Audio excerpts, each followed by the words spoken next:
So now let's walk through each of these different types of variances that we're going to talk about.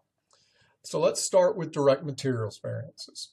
If you remember, the flexible budget variance for direct materials was 13,000 unfavorable, and it came from the slide 19, right? It says that our flexible budget said we should have spent $91,000, but we actually spent $104,000. The difference in those two is $13,000, and because actual is greater than standard or budget, then it's unfavorable. Okay, so we have 13,000 unfavorable. Well, what could have created that? We could have used too much direct materials, or we could have paid too much for it, or it could be a sum of the two, right? So we're going to look through and figure out which part of that 13,000 unfavorable variance is based on cost and which one of how much of the 13,000 is based on efficiency. So we have to be given more data. We have given a cost standard of 175, an efficiency standard of a pound per batch. We actually use 65,000 pounds. Our actual cost of what we purchased and used was $104,000. So we can calculate our direct material cost variance. It's 9,750 favorable. How did we get that? Well, the actual cost was $1.60 per pound. Okay, how did we get that? Well, 104,000 divided by 65,000 should give you $1.60, right? How much was the actual cost per pound? 104,000 divided by 65,000 gives you $1.60. That's the actual cost per pound. Well, what was the standard cost per pound? $1.75. Okay. Well, how much did we use? 65,000 pounds. So my direct material cost variance was $9,750 favorable because the actual was less than the standard. So that's my cost variance. 9,750 favorable. Well, what about the efficiency variance? It's 22,750 unfavorable. How did we get that? Well, we made 52,000 pounds of crayons, right? We purchased and used 65,000 pounds, right? We should have only used 52,000 pounds, and the cost was $1.75 a pound. So that's 22,750 unfavorable. Wow, that's a problem. So notice these two net out to be 13,000 favorable. Cost variance of 9,750 favorable. Efficiency variance of 22,750 unfavorable. The total direct materials variance is 13,000 unfavorable, which is this number right here, the flexible budget variance, right? But what we see is that we paid less for the product, but our efficiency was worse. Now, the hard part sometimes is reading this and saying, why do I care? In this scenario, the purchasing manager is responsible for cost. And let's say the production manager is responsible for efficiency. The purchasing manager says, oh, look how great I'm doing. I'm purchasing the product. I'm purchasing a cheaper product. Okay, I'm paying 15 cents less than standard. But then the production manager could say, yeah, but we're wasting a lot more. This gives information that leaders in organizations can talk to each other and quantify whether this was a good decision or not. Let's assume the only difference in this period is in the new product that was purchased. Well, then in and of itself, it didn't pay for itself because we used a lot more than the savings that we gained from purchasing at a lower cost. I hope that makes sense. That's why we analyze variances, not just to create work for the accountants and the analysts, but so where you can look at a decision and decide whether or not that was a useful or a valuable decision to make. Now, a lot of times there's more than one thing that goes into efficiency or into cost. We could have a lot of new employees who are now just learning how to make our product, so they might waste more. Okay, so if they are less efficient because they're new, then that's one thing. But now you can at least discuss the difference and the potential issues of purchasing at a lower cost. Is it logical that if we purchased it at a lower cost, there's a very good chance that it is a lesser quality? Hopefully so. You'll see some multiple choice questions on practice quizzes and as you read through your chapter, I think, there. So here we've broken down the total direct materials variance of 13,000 unfavorable into a cost variance of 9,750 favorable and an efficiency variance of 22,750 unfavorable.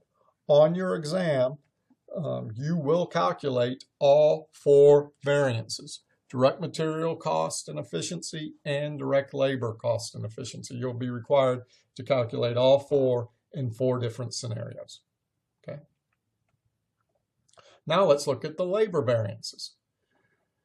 10,400 favorable variance for labor. There's our 10,400 favorable variance for labor. Well, what could make that up? Well, it could be we aren't paying our employees as much, or they could be more efficient. Well, let's look at the data and see what we come up with. The cost standard's $12 an hour. The efficiency standard is 0.25 per batch of crayons. The actual amount of direct labor was 10,400. The actual cost of direct labor was 145,600. So we can calculate our actual cost per direct labor hour, and we're going to do that first. And then we'll compare it to our standard, and then we'll calculate a cost variance. So the direct labor cost variance is 20,800.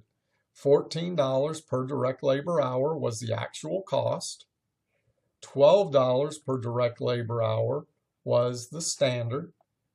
145,600 divided by 10.4 should be 14.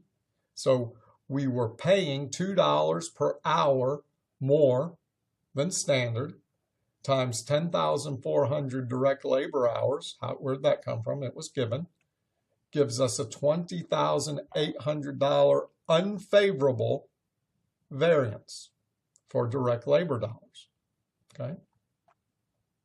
Now, what would the efficiency variance be?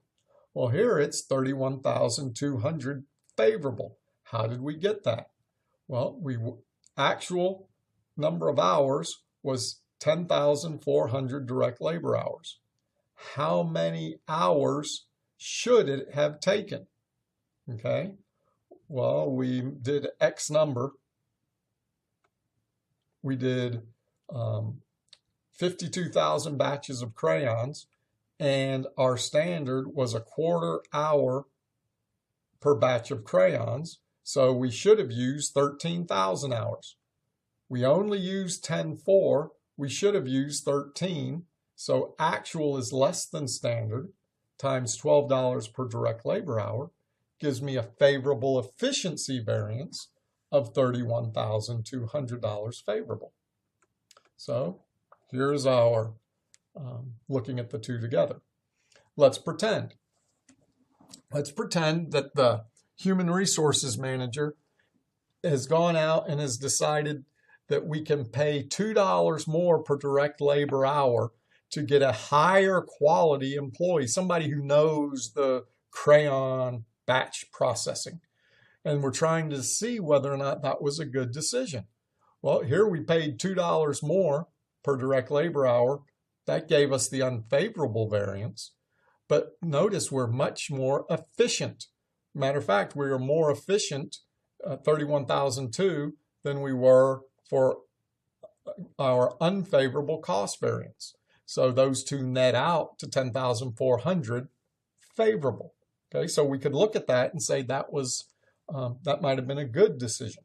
Okay, if that was the only thing that we were looking at. So we've calculated the direct materials cost and efficiency variances, and we've calculated the direct labor cost and efficiency variance. Okay, so here's the way it totally breaks out. The 7,320 favorable flexible budget variance, I'm going to jump back to here. 7,320 favorable flexible budget variance. It includes the direct materials, the direct labor, and both overhead variances. So here's our direct material, our direct labor, and both of our overhead variances. Okay, again, I'm not going to have you calculate any of the overhead variances on your exam, but you will have to do that on some of your practice quizzes and such. But notice our cost variance and our efficiency variance for direct materials and our cost variance and efficiency variance for direct labor.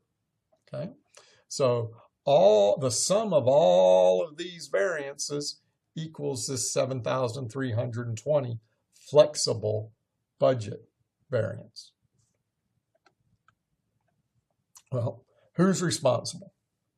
It depends on the organization, but a lot of organizations will do something called management by exception, where they will focus on the variances only if they are called significant or they fall outside of parameters. For example, they could say, we're only going to investigate the variances that are greater than $10,000 or 2% of sales or something like that. You know, management by exception. You don't want to investigate every variance because some of the variances might be small. And you don't want to investigate any variances where the cost is greater than the potential benefit, right? But management by exception is what they call it when they look at specific variances from standard that they consider significant when they fall outside accepted parameters. Now, here's some examples. Direct material, direct labor, and some overhead variances. The person that might be responsible for the direct material cost variance is the purchasing manager. Some possible questions. How were you able to purchase at a reduced cost? Did you compromise on quality? Will you be able to continue purchasing, or was this a one-time deal? Those are all important questions if you're analyzing the variance. Notice we're not putting blame or anything. We're just trying to figure out what's going on and can we expect it to continue to improve.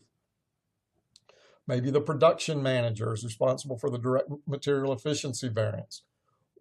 Why did we use more than expected? Was there a problem with the quality? If there was, then maybe we get the purchasing manager in there, right? Did you have experienced or inexperienced workers? Was there a large spillage? Things like that. Those are all good questions because we want to see what is creating these variances.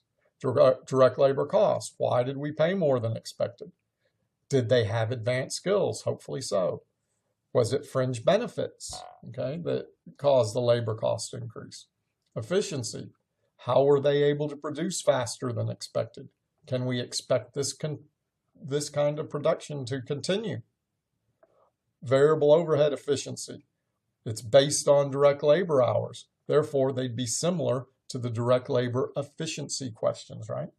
So one thing I want to make sure everybody understands is when we calculate the variances, I know all you care about is whether or not you get it right on the exam, and I get that.